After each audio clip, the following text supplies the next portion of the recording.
আসসালামু আলাইকুম রহমতুল্লাহ। সুপ্রিয় অষ্টম শ্রেণীর শিক্ষার্থী বন্ধুরা, আজকে আমরা তোমাদের গণিত বইয়ের দ্বিতীয় অধ্যায় অর্থাৎ মুনাফা সম্পর্কে আলোচনা করতে চাই। তো এই অধ্যায়টা খুবই গুরুত্বপূর্ণ, তার কারণ হচ্ছে প্রত্যেক বছর এই চ্যাপ্টার থেকে তো কোয়েশ্চেন আসেই এবং উপরের ক্লাসগুলোতেও মুনাফা সম্পর্কে আলোচনা আছে। তাছাড়াও বাস্তব লাইফে এটা তোমার অনেক বেশি কাজে লাগবে। দ্যাটস ওয়াই তুমি এটা অনেক ভালোভাবে শিখতে হবে যাতে তুমি সর্ব জায়গায় এটা সুন্দরভাবে অ্যাপ্লাই করতে পারো। সো ভিডিওটা দেখতে থাকো। তো মুনাফার শুরুতেই আমরা লাভ ক্ষতি সম্পর্কে একটু ধারণা নিয়ে নিব। আমরা অলরেডি সপ্তম শ্রেণীতে লাভ ক্ষতি পড়ে আসছি, তো সেটাকে একটু রিমাইন্ড করার জন্য আমরা লাভ ক্ষতি সম্পর্কে আলোচনা করব। দেন আমাদের এই অধ্যায়ে মূলত আলোচনাটা থাকবে মুনাফা সম্পর্কে, ঠিক আছে? তো আসো লাভ ক্ষতি জিনিসটা কি আমরা একটু বোঝার ট্রাই করি। মনে করো তুমি কোনো একটা প্রোডাক্ট বা পণ্য 100 টাকায় ক্রয় করছো, ঠিক আছে? 100 টাকায় ক্রয় করেছো, অর্থাৎ এটার ক্রয় মূল্য 100 টাকা। দেন তুমি সেই প্রোডাক্টটা 120 টাকায় বিক্রি করে দিছো, ঠিক আছে? এখন প্রশ্ন হলো তোমার লাভ হলো না ক্ষতি হলো? ডেফিনেটলি লাভ হলো। কেন? তুমি যেটা 100 টাকায় কিনেছো সেটা তুমি 120 টাকায় বিক্রি করে দিয়েছো। তাহলে যেহেতু তুমি ক্রয় মূল্য যেই টাকায় কিনেছো তার চেয়ে বেশি টাকায় বিক্রি করেছো, সেজন্য এটা লাভ হয়েছে। এবং কত টাকা লাভ হয়েছে? 20 টাকা লাভ হয়েছে, ঠিক আছে?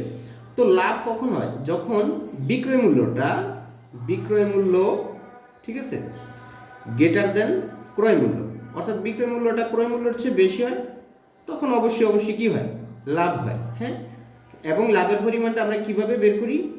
কত পরিমাণ লাভ হয়েছে সেটা আমরা অ্যাকচুয়ালি বিক্রয় মূল্য থেকে বিক্রয় মূল্য মাইনাস ক্রয় মূল্য, বিক্রয় মূল্য থেকে আমরা ক্রয় মূল্যটা বাদ দিলে আমরা অ্যাকচুয়ালি লাভের পরিমাণটা পেয়ে যাই। তো এটাকে আমরা সূত্র আকারে মনে রাখতে পারি, লাভ সমান সমান বিক্রয় মূল্য মাইনাস ক্রয় মূল্য, ঠিক আছে? এবং দেখো এখানে লাভের পরিমাণটা কত হচ্ছে? বিক্রয় মূল্যটা ছিল 120 আর ক্রয় মূল্যটা ছিল 100, ঠিক আছে? তো এটা হলো লাভ হলো 20 টাকা, এখানে লাভ হলো 20 টাকা। এই যে 20 টাকা লাভ হলো, এটা কত টাকায় লাভ হলো? ডেফিনেটলি 100 টাকায় লাভ হলো। দেখো সে 100 টাকা যখন যেই জিনিসটা 100 টাকায় কিনেছে সেটা সে 100 টাকায় বিক্রি করে দিয়েছে, 120 টাকায় বিক্রি করে দিয়েছে। তার মানে এই যে 120 টাকা মানে 20 টাকা এখানে লাভ হয়েছে। তো এই 20 টাকা কয় টাকায় সে লাভ পাইছে? অর্থাৎ 100 টাকা চালান খাটিয়ে সে 20 টাকা লাভ পাইছে। তার মানে তার 100 টাকায় 20 টাকা লাভ হয়েছে, ঠিক আছে? আর এই যে 100 টাকায় 20 টাকা লাভ, এটাকে আমরা 20% বলে থাকি, ঠিক আছে? এটাকে আমরা কত পার্সেন্ট বলে থাকি?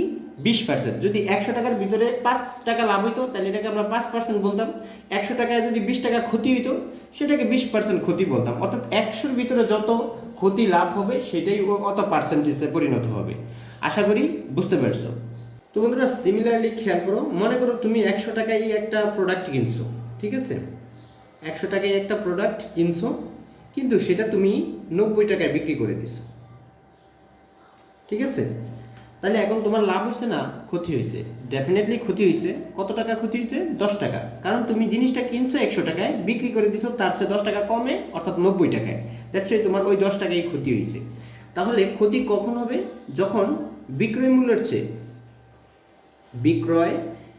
মূল্যের লেস দেন ক্রয় মূল্য, ঠিক আছে? বিক্রয় মূল্যটা ক্রয় মূল্যের চেয়ে ছোট হবে, অর্থাৎ ক্রয় মূল্যটা বেশি হবে বিক্রয় মূল্যের চেয়ে, তখন হচ্ছে অ্যাকচুয়ালি লোকসান হবে।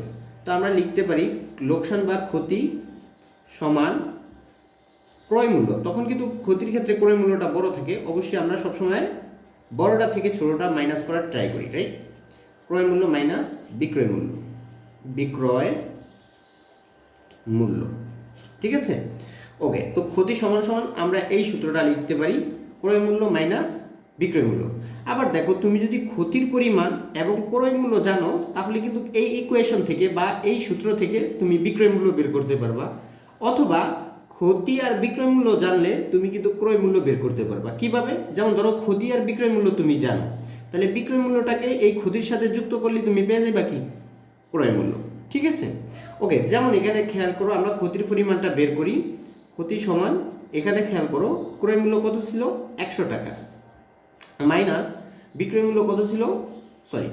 ক্রয় মূল্যটা ছিল 100 টাকা, বিক্রয় মূল্যটা ছিল 90 টাকা, ঠিক আছে? টাকা। দেন এখানে আমাদের থাকে কত? এখানে থাকে 100 থেকে 90 গেলে 10 টাকা, ঠিক আছে। তাহলে ক্ষতি হলো 10 টাকা, এবং এই 10 টাকা কত টাকায় তার ক্ষতি হলো? ডেফিনেটলি দেখো, সে 100 টাকায় জিনিসটা কিনছে, 90 টাকায় বিক্রি করে দিছে, তার মানে 100 টাকায় তার 10 টাকা ক্ষতি হয়েছে, ঠিক আছে। আর এই 100 টাকা 10 টাকা ক্ষতি হওয়াটাকে আমরা বলি 10% ক্ষতি, অর্থাৎ যেই টাকা কিনছে ক্রয় মূল্যের, এটাকে আমরা বলি 10% ক্ষতি, ঠিক আছে। ওকে, তো বন্ধুরা খেয়াল করো, একটা প্রথম প্রশ্ন এখান থেকে লাভ ক্ষতি থেকে বলছে কি, একজন দোকানদার প্রতি হালি ডিম 50 টাকায় ক্রয় করে 60টি 91 টাকায় বিক্রয় করলে শতকরা কত লাভ বা ক্ষতি হবে, ঠিক আছে। তো যে লাভটা হবে ফার্স্টে, সেটাকে আমরা শতকরায় প্রকাশ করতে হবে। তো লাভ ক্ষতির ক্ষেত্রে একটা ট্রিক্স মাথায় রাখতে হবে, সেই ট্রিক্সটা হচ্ছে এরকম, যে তোমার একই জাতীয় সমান সংখ্যক জিনিসের ক্রয় মূল্য বিক্রয় মূল্য তোমাকে জানতে হবে।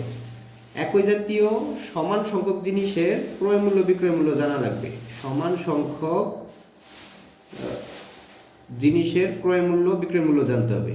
কিসের? ক্রয় মূল্য বিক্রয় মূল্য জানতে হবে। ক্রয় মূল্য ও বিক্রয় মূল্য, বিক্রয় মূল্য বের করতে হবে, বের করতে হবে। তাহলে যখন লাভ ক্ষতির অঙ্ক আসবে, ডেফিনেটলি আমরা ফার্স্টে কি করব, একই জাতীয় সমান সংখ্যক জিনিসের ক্রয় মূল্য বিক্রয় মূল্যটা বের করে নিব, দেন আমরা সেখান থেকে হিসেব করব কত লাভ বা ক্ষতি হয়েছে, ঠিক আছে। তো ফার্স্টে দেখো এখানে কি বলছে, একজন দোকানদার প্রতি হালি ডিম, তার মানে 4টা 50 টাকায় ক্রয় করে 60টি 31 টাকায় বিক্রয় করলে শতকরা কত লাভ হবে। তো আমরা এই 4টা থেকে, 4টার ক্রয় মূল্য থেকে 60টার দাম বের করে এটার সাথে তুলনা করতে পারি, অথবা এই 4টাকে ফিক্সড রেখে, 4টার মূল্যটা ফিক্সড রেখে এই 60টা থেকে 4টার বিক্রয় মূল্যটা বের করে তারপরে এটার সাথে তুলনা করতে পারি, ঠিক আছে। যেমন একটু সমাধানটা খেয়াল করো, আমরা যদি একটু সমাধানটা করি, তাহলে এখানে এক হালি বা 4টি ডিমের ক্রয় মূল্য কত টাকা? 50 টাকা, ঠিক আছে। তাহলে এখান থেকে যদি আমরা 60টির ক্রয় মূল্য বের করে নিই, সুতরাং একটি ডিমের ক্রয় মূল্য সমান হচ্ছে 50 ডিভাইডেড বাই 4 টাকা, কারণ 4টির দাম 50 টাকা হলে একটির দাম ডেফিনেটলি তার চেয়ে কম হবে, হ্যাঁ। সুতরাং আমরা যদি এখানে 60টির ক্রয় মূল্য বের করি, 60টি ডিমের ক্রয় মূল্য হচ্ছে 50 ইন্টু 7 ডিভাইডেড বাই 4। যেহেতু একটা ডিমের ক্রয় মূল্য এটা, 60টা ডিমেরটা আরও তার 7 গুণ হয়ে যাবে, রাইট? Okay fine.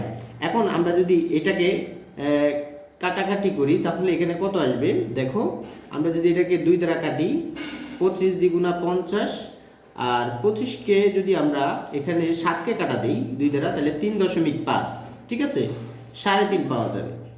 এখন দেখো 3 25-এ কত হয়? 75, আর 5 25-এ 125। এই দেখো পূর্ণ সংখ্যা দ্বারা 25কে গুণ করো, তাহলে 3 25-এ পাচ্ছ 75, যোগ আবার এই 0.5 দ্বারা 25কে গুণ করলে পাচ্ছ কত? 125, 125। তাহলে দশমিক আছে কয়টার আগে? একটার আগে, এই জন্য একটার আগে দশমিক দিয়ে দাও। তাহলে 75 আর 12 যুক্ত করলে কত হয়?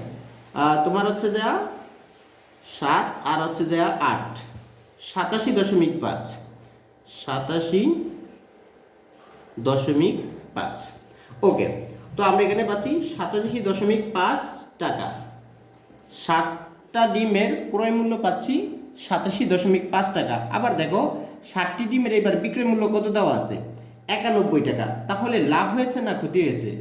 ডেফিনেটলি লাভ হয়েছে। তুমি এখান দিয়ে লিখতে পারো এইভাবে। আবার 60টি ডিমের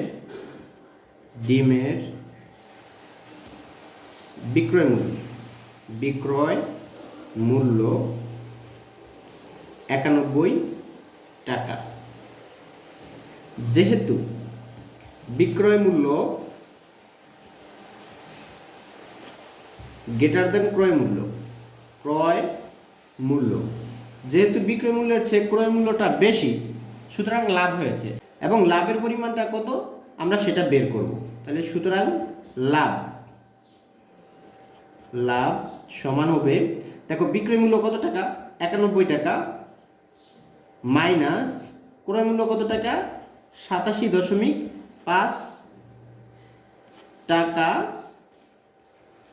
সমান আমরা এখান থেকে লিখতে পারি যে দেখো 91 থেকে যদি 87 চলে যায় তাহলে কত থাকবে 4, আরও যদি 5 কমে যায় তাহলে 3.5 টাকা।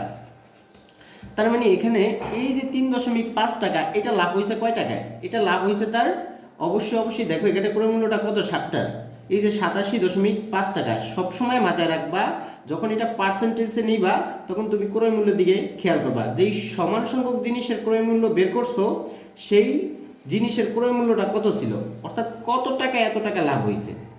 ডেফিনেটলি দেখো এই ক্ষেত্রে ক্রয় মূল্যটা হচ্ছে 87.5, এই 87.5 টাকা হচ্ছে 3.5 টাকা লাভ হয়েছে। তাহলে এটাকে আমরা শতকরায় নিই দেখো, সুতরাং 87.5 টাকায় লাভ হচ্ছে কত টাকা 3.5 টাকা, ঠিক আছে। তাহলে 1 টাকায় লাভ আরও কম হবে ডেফিনেটলি 3.5/87.5 টাকা। ওকে, এখন যদি আমাদেরকে জিজ্ঞাসা করে যে 100 টাকায় লাভ, আমরা যদি সেটা বের করতে চাই তাহলে এইভাবে বের করবো, 100 টাকায় লাভ আরও বেশি 3.5 ইন্টু 100 ডিভাইডেড বাই কত 87.5, তারপরে আমরা এই দশমিক তুলে দিব, ঠিক আছে। তারপর আমরা 5 দিয়ে কাটা দিতে পারি। আমরা যদি এখানে একটু কাটাকাটি করি তাহলে এটাকে 5 দ্বারা কাটা দিলে 5 7 35, ঠিক আছে। আর এটাকে 5 দ্বারা যদি আমরা কাটা দিই 5 একে 5, এখান থেকে থাকে 3, 3-এর পাশে 7 বসিলে 37, 37কে 5 দ্বারা ভাগ করলে 5 7 35, ঠিক আছে। 5 7 35 থাকে 2, তার পাশে যদি আমরা 5 বসাই 5 5-এ 25, ঠিক আছে। এখন দেখো আবার এখানে হচ্ছে 125, তাহলে এটা থেকে 25 দ্বারা ভাগ করলে 4 25-এ 100, আর এখানে এটাকে 25 দ্বারা 100-কে 25 দ্বারা ভাগ করলে 4, আর 75-কে 25 দ্বারা ভাগ করলে 3, ইন টোটাল 7, ঠিক আছে। তারপরে আমরা এই 7 7 কাটা দিয়ে দিলাম, থাকলো কত 4, তাহলে সুতরাং 4 টাকা। তাহলে 100 টাকায় লাভ হয় কয় টাকা 4 টাকা। সুতরাং নির্ণেয়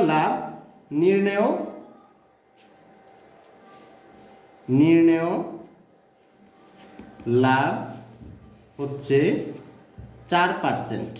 আমরা এখানে পার্সেন্টটা দিব না, কেন, কারণ এখানে বলেই আছে 100 টাকায় 4 টাকা, নির্ণয় লাভের পরিমাণটা হবে 4%, অর্থাৎ 100 টাকায় 4 টাকা। ওকে, আশা করি বুঝতে পারছো। তো বন্ধুরা দেখো পরবর্তী প্রবলেম কি বলছে, 30 টাকায় 10টি ও 15টি দরে সমান সংখ্যক কলা ক্রয় করে সবগুলো কলা 30 টাকায় 12টি দরে বিক্রয় করলে শতকরা কত লাভ বা ক্ষতি হবে। তো এখানে খেয়াল করো, এখানে সমান সংখ্যক কলার কথা বলছে, ঠিক আছে। অর্থাৎ দেখো যে 30 টাকায় 10টি দরে যেই পরিমাণ কলা ক্রয় করেছিল সে ঠিক 15 টাকায় 30 টাকায় 15টি দরে সেই সংখ্যক কলাই সে ক্রয় করেছিলেন, যেহেতু সমান সংখ্যক কলা দুইবারই ক্রয় করেছিল, ঠিক আছে। এখন কি পরিমাণ কলা ক্রয় করেছিল সেটা আমরা জানি না, বাট সমান সংখ্যক যে কিনছে এটা বলা আছে, হ্যাঁ। এবং সে বলছে যে সবগুলো আবার 30 টাকায় 12টি দরে বিক্রয় করলে শতকরা কত লাভ বা ক্ষতি হবে। তো যেহেতু আমরা এখানে কত পরিমাণ কলা সে ক্রয় করেছিল সেটা আমরা জানি না, তাহলে আমরা ধরে নিতে পারি, এমনভাবে ধরবো এই যে এখানে যেই সংখ্যক কলা আছে, হ্যাঁ, দুইবারে তাদের লসাগুর পরিমাণ সমান সংখ্যক ধরে নিব কলা, ঠিক আছে। তাহলে এখন দেখো তো 15 আর 10-এর লসাগু করলে কত হয়, 15 আর 10-এর লসাগু কিন্তু কত 30। কিভাবে লসাগুটা দ্রুত বের করবা, এখানের ভিতরে যেটা বড় দেখবা ছোটটা দ্বারা বড়টাকে ভাগ করা যায় কিনা, যদি না যায় বড়টার গুণিতক নিবা। দেখো 15-কে 15 পরে হচ্ছে কত 30, 15 দ্বিগুণা 30। এবার দেখো এই 10 দ্বারা 30কে ভাগ করা যায় কিনা, অ্যান্সার হচ্ছে ইয়েস, 3 10 30। তাহলে এই 30ই হচ্ছে 15 আর 10-এর লসাগু। তো ধরে নিলাম আমরা প্রতি দরে সে 30টি করে কলা কিনলো, ঠিক আছে। তাহলে আসলে আমরা সমাধানটা করি। মনে করি প্রতি দরে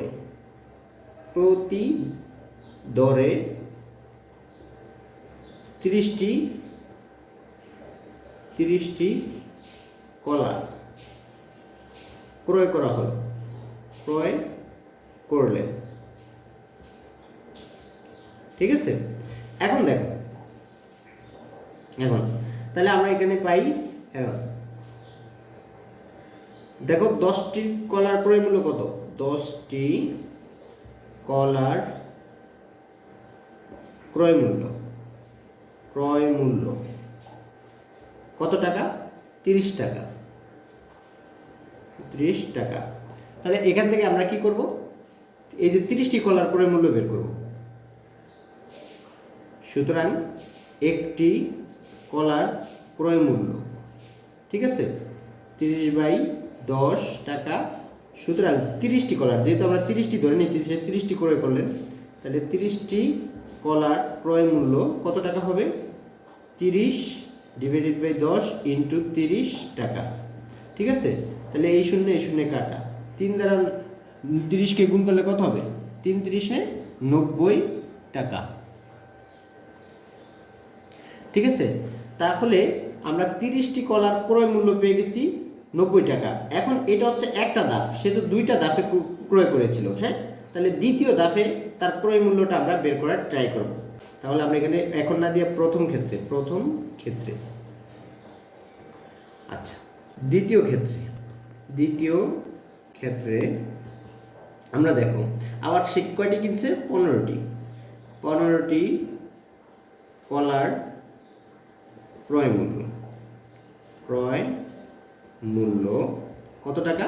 30 টাকা। ওই টাকাই 15টি দরে ক্রয় করেছিল আর কি, টাকা, ঠিক আছে।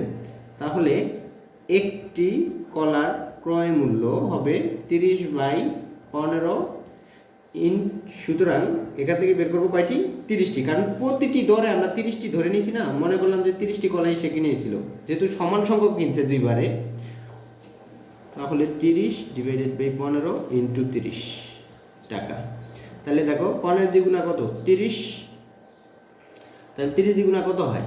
60 টাকা, ঠিক আছে। তাহলে সুতরাং আমরা এখান থেকে লিখতে পারি যে দেখো মোট কতটি কলার দাম পাইছি আমরা এখন? প্রথম ক্ষেত্রে পেয়েছি 30টি, দ্বিতীয় ক্ষেত্রে 30টি, মোট 60টি।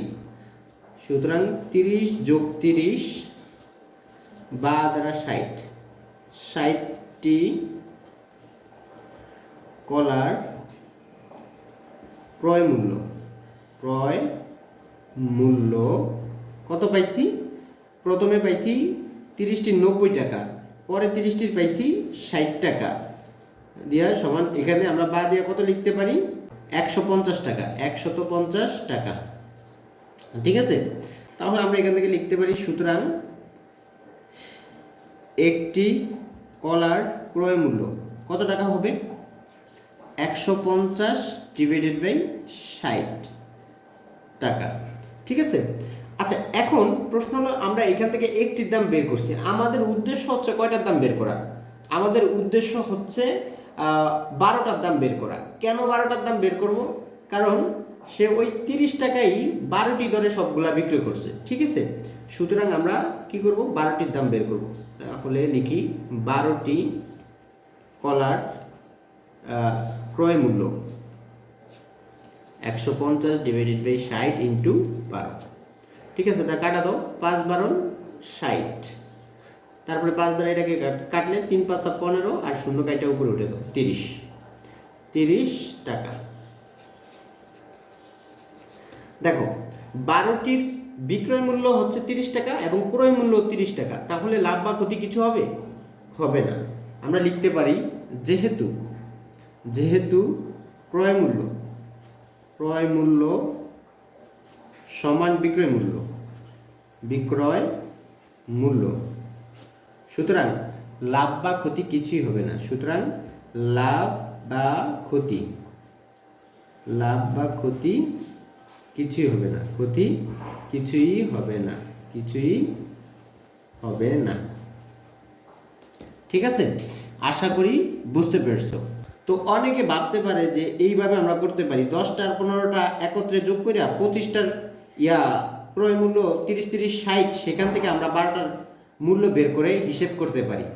তাহলে কিন্তু হবে না। তার কারণ আছে, তুমি যদি 25টার ক্রয় মূল্য 30/30/60 টাকা ধরো, তাহলে বোঝা যাবে প্রতিটি কলার দাম সমান মূল্যে কিনা হয়েছে। এখানে কিন্তু প্রতিটি কলার দাম সমান মূল্যে কিনা হয় নাই। কেন কিনা হয় নাই? কারণ দেখো 10টি সে 30 টাকায় কিনছে, এরকম ধরে কিছু কলা কিনছে, আবার 15টি ধরেও কিছু কিনছে, আবার 30 টাকায় 15টি ধরেও কিছু কলা কিনছে। তাহলে যখন 30 টাকায় 10টি কিনছে তখন একটা কলার দাম 3 টাকা, আর যখন 15টি কিনছে তখন একটা কলার দাম কয় টাকা পড়ছে? 2 টাকা করে পড়ছে। তাহলে কিন্তু তুমি যদি 25টি কলার দাম 60 টাকা ধরে যদি একটির দাম বা 12টির দাম এখানে বের করো, সেখানে বোঝা যাবে প্রত্যেকটি কলার দাম সমান। বাট এই ক্ষেত্রে কিন্তু সে সমান টাকায় প্রত্যেকটি কলা কিনে নেয়, ঠিক আছে, বাট বিক্রয় করছে সমান টাকায়। ওকে, আশা করি বুঝতে পারছো। তো আমরা একটাই ট্রিক্স খাটাবো লাভ ক্ষতির ক্ষেত্রে, সেটা হলো এই, যখনই আমাদেরকে লাভ ক্ষতি বের করতে বলবে আমরা একই জাতীয় সমান সংখ্যক জিনিসের ক্রয় মূল্য আর বিক্রয় মূল্যটা বের করে নিব, দেন সেখান থেকে আমরা হিসেব করব যে লাভ হয়েছে না ক্ষতি হয়েছে, ঠিক আছে। এবং পার্সেন্টেজে নিতে বললেও আশা করি আমরা এখন নিতে পারবো। তো বন্ধুরা, পরবর্তী প্রশ্ন দেখো, একটি পণ্য টাকায় 5টি ক্রয় করে টাকায় 4টি বিক্রয় করলে শতকরা কত লাভ বা ক্ষতি হবে, ঠিক আছে। তো এখানে কত টাকায় কিনছে 5টি, কত টাকায় বিক্রি করছে 4টি সেটা দেওয়া নেই, তবে এইটা আমরা জানি যে যেই টাকায় 5টি ক্রয় করছে, ঠিক আছে, সেই দরে কিন্তু সে 4টি বিক্রি করে দিয়েছে, ঠিক আছে। এখন এখানে তুমি যখন দেওয়া থাকবে না ক্রয় মূল্যটা, তখন তুমি ধরে নিতে পারো, দুইটা ভাবে ধরতে পারো। একটা হচ্ছে তুমি এই যে 5টা এবং 4টা এই দুইটা লসাগু ধরে নিতে পারো ক্রয় মূল্যটা, অথবা 100 ধরতে পারো। তো আশা করি এই ক্ষেত্রে তুমি 100 ধরলেই বেস্ট হয়, যেহেতু পার্সেন্টেজে নিতে বলছে। তো তুমি চাইলে এই দুইটার লসাগু ধরে নিতে পারো, কোনো প্রবলেম নেই, অর্থাৎ 4 আর 5 লসাগু করলে 20, অর্থাৎ 5টার ক্রয় মূল্যটা 20 ধরে নিয়েও ইজিলি নির্ণয় করতে পারো, অথবা 100 ধরেও নিতে পারো। তো ধরি 5টি ক্রয় মূল্য হচ্ছে কত টাকা? ক্রয় মূল্য 100 টাকা, ঠিক আছে। সুতরাং এবার দেখো 4টির বিক্রয়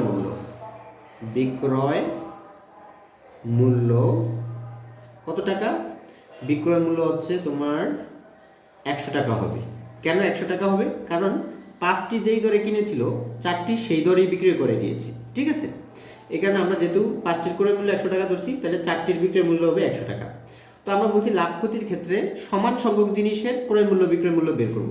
তো এখানে আমরা পাচ্ছি 5টার ক্রয় মূল্য, তাহলে এখান থেকে 5টার বিক্রয় মূল্যটা আমরা বের করব। সুতরাং একটির বিক্রয় মূল্য হচ্ছে 100/4। সুতরাং এখান থেকে আমরা বের করতে পারি 5টির বিক্রয় মূল্য হচ্ছে 100 × 5/4, ঠিক আছে। তাহলে এখান থেকে কাটাকাটি দাও, 4×25 100, ঠিক আছে। তাহলে এখন দেখো 5×25 কত হয়? 125 টাকা। ওকে, তাহলে এখন দেখো আমরা পেয়ে গেছি, আমাদের ক্রয় মূল্যটা ছিল 100 টাকা এবং বিক্রয় মূল্যটা হচ্ছে 125 টাকা। তাহলে কি, যেহেতু বিক্রয় মূল্য গ্রেটার দ্যান ক্রয় মূল্য, অর্থাৎ বিক্রয় মূল্যটা ক্রয় মূল্যের চেয়ে বেশি, সুতরাং লাভ হয়েছে। তাহলে এখানে আমরা লিখি লাভ কত টাকা? 125 - 100 টাকা, ঠিক আছে। টাকা সমান হচ্ছে 25 টাকা। তাহলে এই যে 25 টাকা লাভ হয়েছে কয় টাকায়? ডেফিনেটলি 100 টাকায় লাভ হয়েছে। নির্ণেয় লাভ হচ্ছে কত পার্সেন্ট? 25%, ঠিক আছে। তো এখানে একটা প্রশ্ন তোমাদের হতে পারে, সেটা হলো এই যে বিক্রয় মূল্যের সাপেক্ষে আমরা 5টার বিক্রয় মূল্য না বের করে ক্রয় মূল্যের সাপেক্ষে আমরা 4টার ক্রয় মূল্য বের করে তারপরে 4টার বিক্রয় মূল্যের সাথে আমরা তুলনা করতে পারতাম না? অ্যান্সার হচ্ছে ইয়েস, পারতাম। কিন্তু আমরা কেন করলাম? যখন ক্রয় মূল্যটা 100 থাকে তখন আমরা বিক্রয় মূল্যটার সাপেক্ষে সবসময় বের করব। কেন বের করব? তার কারণ হচ্ছে যেহেতু এটাকে পার্সেন্টেজে আমরা কনভার্ট করব, আর যেহেতু ক্রয় মূল্যটা 100 টাকা, দ্যাটস ওয়াই আমরা ক্রয় মূল্যটাকে ফিক্সড রেখে বিক্রয় মূল্যটা থেকে ক্রয় মূল্যের সমান সংখ্যক জিনিসের মূল্যটা বের করে তারপরে আমরা দুইটার সাপেক্ষে তুলনা করলে ইজিলি পার্সেন্টেজে কনভার্ট করতে পারি। যেমন দেখো এখানে 125 থেকে 100 বাদ দিচ্ছি, মতন 25 টাকা। এই যে 25 টাকা লাভ হয়েছে, এই 25 টাকা কয় টাকায় লাভ হয়েছে? ডেফিনেটলি 100 টাকায় লাভ হয়েছে। দ্যাটস ওয়াই নির্ণয় লাভটা হচ্ছে 25%, আমরা ইজিলি বলে দিতে পারছি। কিন্তু যদি ক্রয় মূল্যটা অন্য কিছু থাকতো, অন্য কোনো সংখ্যা থাকতো, তাহলে কি আমি এই 25%, 25 টাকা পাওয়ার পরে এটাকে 25% বলতে পারতাম? বলতে কিন্তু পারতাম না। ঠিক আছে, এই জন্য আমরা ক্রয় মূল্যটা যখন 100 থাকবে তখন এইটাকে আমরা ফিক্স রেখে বিক্রয় মূল্যের সাপেক্ষে ওই সংখ্যক জিনিসের বিক্রয় মূল্য বের করে নিব, নিয়ে তারপরে এইটার সাথে তুলনা করব, দেন সেটাকে ইজিলি যেই পার্থক্যটা থাকবে সেটাই হচ্ছে এত পার্সেন্ট হয়ে যাবে। আশা করি বুঝতে পারছো। তো তুমি এটা এমসিকিউর ক্ষেত্রে ইজিলি বের করতে পারবা। 4টা যদি 100 টাকা হয় তাহলে 5টাটা তুমি এখান থেকে তুলনা করে ইজিলি বের করতে পারবা। 4টা দেখো 100 কত গুণ? 25 গুণ, 4 25 100, তাহলে 25-এর এখানে 5-এর 25 গুণ কত? এটারও 25 গুণ হবেই, এখানে 5-এর 25 গুণ 125, তাহলে বাদ দাও, 125 থেকে 100 বাদ দিলে কত থাকে? 25। এই 25%ই হচ্ছে অ্যান্সার। তো তুমি এটা শর্টকাট এভাবেও করতে পারো।